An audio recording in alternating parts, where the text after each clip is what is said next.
CPM के बाद अब सीपीआई ने कांग्रेस पर अपनी नजर तिरछी कर ली है। इस वजह से राहुल गांधी की वायनाड सीट खतरे में पड़ गई है। सीपीआई चाहती है कि राहुल गांधी वायनाड छोड़कर किसी दूसरी सीट से चुनाव लड़ें। असल में वायनाड की सीट सीपीआई का गढ़ रही है, लेकिन 2019 में राहुल गांधी की वजह से सीपीआई को अपनी ये सीट गंवानी पड़ी। लेकिन अब सीपीआई अपनी ये सीट वापस हासिल करना चाहती है और इसलिए उसने राहुल गांधी को सुझाव दिया है कि वे अपने लिए कोई दूसरी सुरक्षित सीट तलाश कर लें। सीपीआई भी विपक्षी गठबंधन का हिस्सा है। सीपीआई के इस सुझाव से दोनों दलों के रिश्तों में खटास आती दिख रही है। कांग्रेस ने ऐसे विचार को खारिज करते हुए कहा कि फैसला बाद में लिया जाएगा। सीपीआई का कहना है कि पार्टी की आंतरिक बैठक में ये राय आई थी और इस पर कोई औपचारिक चर्चा नहीं हुई है। सीपीआई की ओर से कांग्रेस को कहा जाए कि वो राहुल गांधी को वायनाड से लड़ाने के फैसले पर पुनर्विचार करे। ये सुझाव पिछले हफ्ते सीपीआई की राष्ट्रीय कार्यकारिणी की बैठक में राज्यसभा सांसद संतोष कुमार ने दिया था।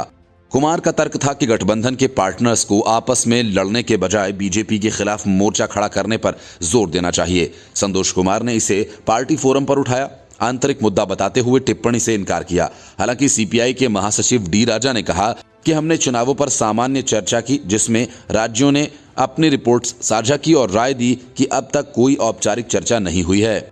अभी तक ऐसा सुझाव केवल सीपीआई के भीतर उठा है, मगर आने वाले महीनों में अन्य छोटे दल और क्षेत्रीय क्षत्रप भी ऐसे प्रस्ताव रख सकते हैं। चुनाव पूर्व बने विपक्षी गठबंधन में सबसे बड़े दल के रूप में कांग्रेस के लिए ये बड़ी चुनौती साबित हो सकती है। पहली परीक्षा राजस्थान, छत्तीसगढ़, मध्य प्रदेश और मिजोरम, तेलंगाना में होने वाले विधानसभा चुनावों में होगी। इन राज्यों में सीपीआई समेत गठबंधन के अन्य सहयोगी दल कांग्रेस से टिकट वितरण में अपना हिस्सा मांग सकते हैं। Bureau report, news of India. विपक्षी गठबंधन की तरफ से अब तक कोई साझा रैली नहीं हो पाई है। 2 बार रैली करने का कार्यक्रम बना, लेकिन दोनों ही बार उसे रद्द कर दिया गया, क्योंकि बगैर सीट बंटवारे कोई भी दल कांग्रेस के साथ मंच साझा करने को तैयार नहीं है। एक मौका देवीलाल की जयंती पर आया, जिसमें विपक्षी दलों के नेता एक साथ दिख सकते थे, लेकिन सियासत की वजह से ये भी पूरा होता नहीं दिख रहा। सबसे पहले अरविंद केजरीवाल ने इस कार्यक्रम से दूरी बना ली और ऐन मौके पर नीतीश कुमार ने इससे दूरी बनाकर एक तरह से विपक्षी गठबंधन को तगड़ा झटका दे दिया। बड़ी बात यह कि नीतीश कुमार ताऊ देवीलाल की जयंती कार्यक्रम की जगह पटना में होने वाले पंडित दीनदयाल उपाध्याय के जयंती समारोह में शामिल होंगे। इस बात से बिहार के महागठबंधन सरकार में खलबली मच गई है। नीतीश के इस कदम को सियासत से जोड़कर देखा जा रहा है और इसके कई मायने निकाले जा रहे हैं। नीतीश के इस कदम पर जेडीयू की प्रतिक्रिया भी आई है। जेडीयू प्रवक्ता नीरज कुमार ने कहा कि नीतीश कुमार पुरखों का सम्मान करते हैं। दिलचस्प बात यह है कि नीतीश कुमार ने सोमवार को ही कैबिनेट की बैठक भी बुलाई है, जबकि बिहार में आमतौर पर कैबिनेट की बैठक मंगलवार को होती है। इससे पहले नीतीश कुमार जेडीयू दफ्तर पहुंचे थे, जहां उन्होंने कार्यकर्ताओं से मुलाकात की थी और फिर यहां से वे राबड़ी देवी के आवास चले गए। पंडित दीनदयाल उपाध्याय सन 1953 से 1968 तक भारतीय जनसंघ के नेता रहे थे। भाजपा की स्थापना के समय से ही वे इसके वैचारिक मार्गदर्शक और नैतिक प्रणेता स्रोत रहे हैं। उनकी जयंती पर बीजेपी हर साल बड़े स्तर पर कार्यक्रमों का आयोजन करती रही है। पिछले साल भी जब 25 सितंबर को इनेलो ने चौधरी देवीलाल की जयंती पर फतेहाबाद में एक कार्यक्रम किया था, तो उसमें विपक्ष के कई नेता जुटे थे, जिनमें नीतीश कुमार, एनसीपी प्रमुख शरद पवार, शिवसेना के अरविंद सावंत, शिरोमणि अकाली दल के सुखबीर बादल और कम्युनिस्ट पार्टी के नेता सीताराम येचुरी शामिल थे। नीतीश ने हाल ही के दिनों में कई ऐसे कदम उठाए हैं जिससे अटकलों का बाजार गर्म है। G20 सम्मेलन में शामिल होने आए राष्ट्राध्यक्षों के लिए राष्ट्रपति द्रौपदी मुर्मू की ओर से आयोजित डिनर में नीतीश कुमार और प्रधानमंत्री नरेंद्र मोदी ने मुलाकात की थी और दोनों नेताओं में गर्मजोशी भी देखने को मिली थी। इसके बाद केंद्र ने 15वें वित्त आयोग ने वित्तीय वर्ष 2023-24 के लिए बिहार को 3,884 करोड़ रुपए की राशि देने की अनुशंसा कर दी थी। कुछ समय पहले जब गठबंधन की कोऑर्डिनेशन कमेटी की पहली मीटिंग शरद पवार के आवास पर हुई थी, जिसमें जेडीयू अध्यक्ष ललन सिंह को पहुंचना था, लेकिन उससे पहले ही वे बीमार हो गए और तब से ही ललन सिंह एक तरह से खामोश हैं। पंडित दीनदयाल अपने निष्ठा और ईमानदारी के लिए भी जाने जाते थे। उनका मानना था कि हिंदू कोई धर्म या संप्रदाय नहीं बल्कि भारत की संस्कृति है। वे अखंड भारत के समर्थक रहे। उन्होंने सांस्कृतिक राष्ट्रवाद को परिभाषित किया और समाज के सर्वांगीण विकास और उत्थान के लिए भी अनेक कार्य किए। Bureau report, news of India. Arvind Kejriwal Bhagwant Mann के साथ पूरे मध्य प्रदेश में मंडरा रहे हैं। दावा ये कि आम आदमी पार्टी मध्य प्रदेश की सभी सीटों पर चुनाव लड़ेगी और जीतेगी, लेकिन बीजेपी ने अरविंद केजरीवाल के इन इरादों को एक झटके में ही ध्वस्त कर दिया। एक दो नहीं बल्कि आम आदमी पार्टी के 5 जिला अध्यक्ष सहित कुल 10 नेताओं ने केजरीवाल को झटका देते हुए बीजेपी ज्वाइन कर ली। हाल ही में बीजेपी की पूर्व विधायक ममता मीणा को केजरीवाल ने बड़े धूम धड़ाके के साथ अपनी पार्टी में शामिल किया था। अब बीजेपी ने जवाबी कार्रवाई करते हुए उनके 10 नेताओं को अपने साथ जोड़ लिया। भाजपा के प्रदेश अध्यक्ष वी डी शर्मा और प्रहलाद पटेल की मौजूदगी में आम आदमी पार्टी के नेताओं को भाजपा की सदस्यता दिलाई गई। प्रहलाद पटेल ने भोपाल में बीजेपी दफ्तर में आम आदमी पार्टी के नेताओं की सदस्यता ग्रहण करते हुए एक तस्वीर साझा की। मध्य प्रदेश में बीजेपी के प्रदेश अध्यक्ष वी डी शर्मा ने कहा कि आम आदमी पार्टी के जो नेता भाजपा में शामिल हुए हैं उनमें से 5 जिला अध्यक्ष थे। उन्होंने ये भी कहा कि कुछ नेताओं ने वीडियो कॉन्फ्रेंसिंग के जरिए पार्टी की सदस्यता ली क्योंकि वे कुछ कारणों की वजह से भोपाल नहीं आ सके। शर्मा ने कहा कि प्रहलाद पटेल जी के नेतृत्व में आम आदमी पार्टी के कई लोगों ने, जिनमें दमोह, शिवनी, बालाघाट, भोपाल ऐसे 5 जिलों के जिला अध्यक्षों ने भाजपा में अपना विश्वास जाहिर किया। कुछ ऐसे लोग हैं जिन्होंने वीडियो कॉन्फ्रेंसिंग के जरिए सदस्यता ली, उनकी उपस्थिति किन्हीं कारणों से नहीं हो सकी। मैं उन सभी को बधाई देता हूं और भारतीय जनता पार्टी में उनका बहुत स्वागत है। प्रदेश में जल्द ही विधानसभा का चुनाव होने जा रहा है। भाजपा और कांग्रेस के अलावा इस बार आम आदमी पार्टी की सभी सीटों पर अकेले चुनाव लड़ने की तैयारी है और अरविंद केजरीवाल मध्य प्रदेश में प्रचार शुरू कर चुके हैं। बीजेपी ने जहां आपके 10 नेताओं के भाजपा में शामिल होने की बात कही और उनके स्वागत की तस्वीरें जारी की, तो आम आदमी पार्टी ने नकार दिया। भूपेंद्र सिंह जून ने कहा कि बीजेपी ने पार्टी पदाधिकारियों के बीजेपी में जाने का झूठा दावा किया। उन्होंने कहा कि हमारी तेजी से बढ़ती लोकप्रियता से भाजपा डर गई है। Bureau report, news of India. विपक्षी गठबंधन के सहयोगी दल कांग्रेस को घेरने का कोई मौका नहीं छोड़ना चाहते। अब तक तो सिर्फ अरविंद केजरीवाल की पार्टी ही कांग्रेस पर तीर चला रही थी, लेकिन अब ममता बनर्जी और नीतीश कुमार भी कांग्रेस पर आक्रामक हो गए हैं। यही वजह है कि चौधरी देवीलाल की जयंती के मौके पर टीएमसी और जेडीयू ने कांग्रेस को कटघरे में खड़ा कर दिया। रैली में मौजूद रहे टीएमसी के सांसद डेरेक ओब्रायन ने बिना नाम लिए कांग्रेस की तरफ इशारा करते हुए कहा कि बीजेपी को हराने के लिए बड़े दल अहंकार छोड़ें, ईगो अपनी जेब में रखें। उन्होंने इस दौरान महिला आरक्षण को जुमला बताया और नए संसद भवन को होटल करार दिया। वहीं आईएनएलडी के मंच से टीएमसी के बाद जेडीयू ने भी कांग्रेस पर तंज कसा। जेडीयू नेता केसी त्यागी ने कहा कि हरियाणा में जीतने के लिए आईएनएलडी और ओम प्रकाश चौटाला के इर्द गिर्द रहना पड़ेगा।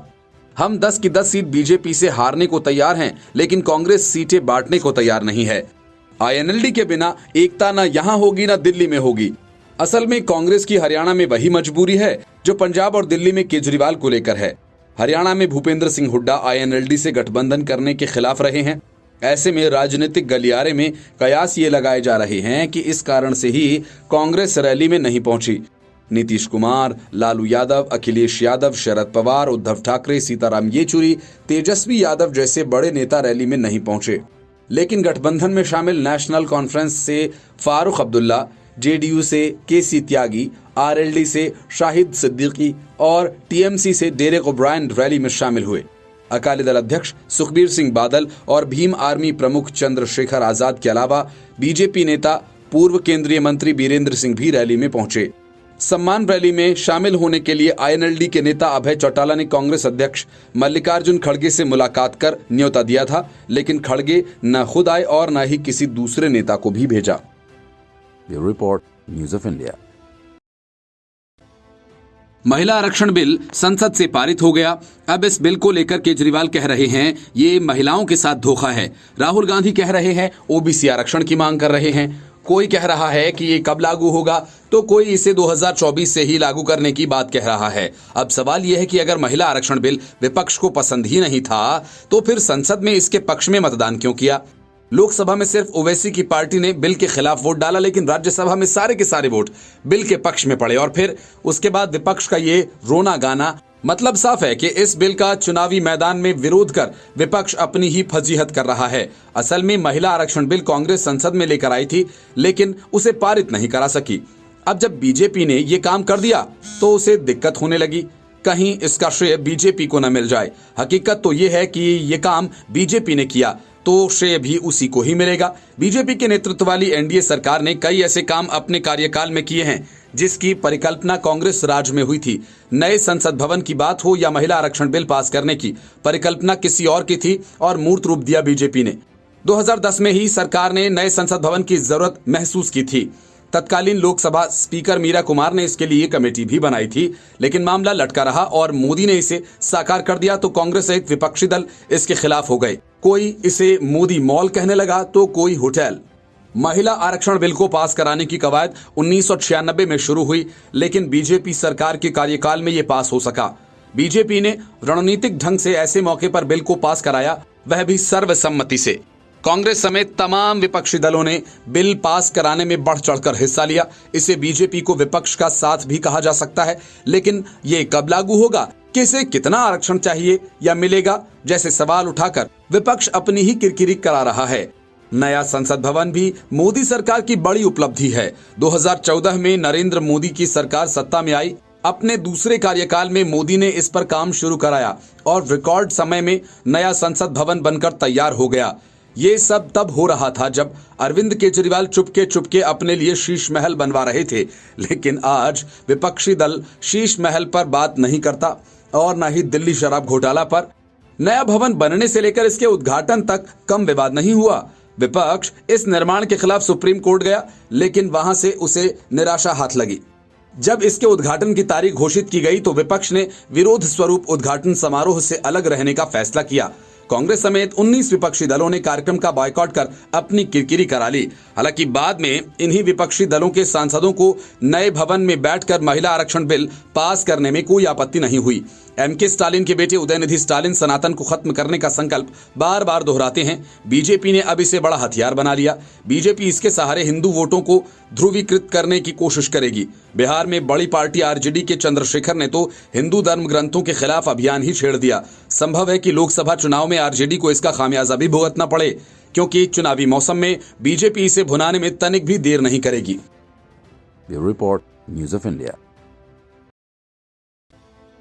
मनी लॉन्ड्रिंग मामले में फंसे सत्येंद्र जैन इन दिनों अंतरिम जमानत पर हैं और उनके वकील की रणनीति मामले को लटकाकर रखने की है, क्योंकि ईडी सत्येंद्र जैन को तुरंत सरेंडर करने की मांग कर रही है। इसलिए जब सुप्रीम कोर्ट में सुनवाई शुरू हुई तो ऐन मौके पर अभिषेक मनु सिंघवी स्वास्थ्य कारणों से कोर्ट में हाजिर नहीं हुए। सुप्रीम कोर्ट को आखिरकार सुनवाई टालनी पड़ी। अब 9 अक्टूबर को मामले की सुनवाई होनी है, लेकिन सत्येंद्र जैन की इस चालाकी को कोर्ट समझ गया और उसने जैन को फटकार लगाई। कोर्ट ने कहा कि ट्रायल में सहयोग करें। कोर्ट ने साफ किया कि लंबित जमानत प्रक्रिया का इस्तेमाल मनी लॉन्ड्रिंग केस को लटकाने के लिए न किया जाए। कोर्ट ने जैन की जमानत याचिका पर सुनवाई 9 अक्टूबर तक टालते हुए ये बात कही। जैन को 26 मई को स्वास्थ्य कारणों की वजह से अंतरिम राहत दी गई। 2 महीने पहले उन्होंने स्पाइन की सर्जरी कराई है। जमानत को अगली सुनवाई तक बढ़ाते हुए जस्टिस एसएन बोपन्ना और बेला एम त्रिवेदी की बेंच ने कहा, ये साफ किया जाता है कि कोर्ट में प्रक्रिया के लंबित होने का इस्तेमाल ट्रायल कोर्ट में प्रक्रिया को विलंबित करने के लिए न किया जाए। ईडी की ओर से पेश हुए additional solicitor general SV Raju ने कोर्ट से कहा, आरोपी की ओर से ट्रायल में देरी के लिए याचिकाएं दायर की जा रही हैं। विवेक जैन के साथ पेश हुए वरिष्ठ वकील एन हरिनारायण ने आरोपों को नकारते हुए कहा कि हमने केवल 3 मौकों पर तारीखें ली हैं। मामले को नियंत्रण से बाहर की वजहों से टाला गया है। जमानत पर सुनवाई को खास तौर पर सूचीबद्ध किया गया था, लेकिन जैन की तरफ से पेश होने वाले वरिष्ठ वकील अभिषेक मनु सिंघवी स्वास्थ्य कारणों की वजह से नहीं आ सके। ईडी ने सत्येंद्र जैन के मनी लॉन्ड्रिंग केस के मामले से जुड़े लेन देन दिखाते हुए चार्ट पेश किया। इसे देखते हुए बेंच ने कहा कि हमें तो लगा कि अगले साल का कैलेंडर लगता है। कोर्ट ने ईडी के चार्ट को डिजिटली अपलोड करने को कहा।